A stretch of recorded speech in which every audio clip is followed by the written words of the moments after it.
The others were out of sight now. The woman was alone with her child leaning against the rock.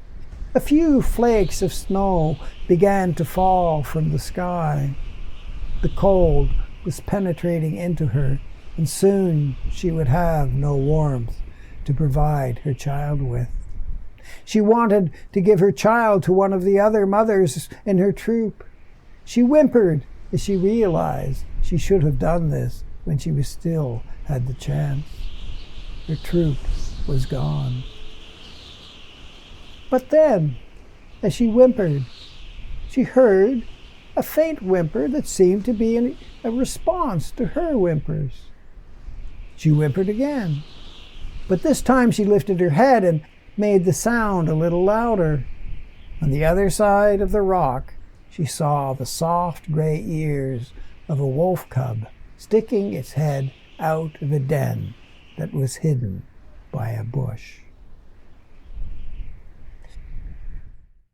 Bright Eyes looked up at the mother as the wolf cub explored a little farther around the rock.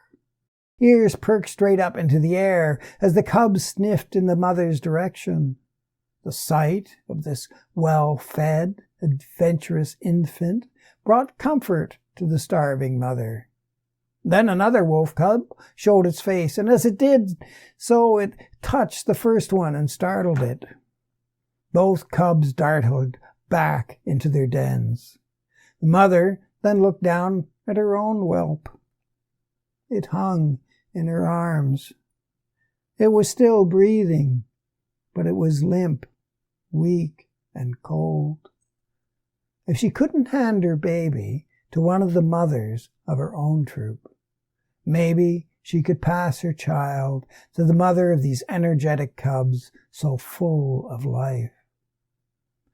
Moving around the rock, she found the entrance to the wolf den. She couldn't see the cubs, but she could smell them. Inside the den, they were safe and warm, and before long their mother would return to feed them. She put her child as far down into the wolf den as she could. And then she left the area and moved in the direction she had last seen her troop.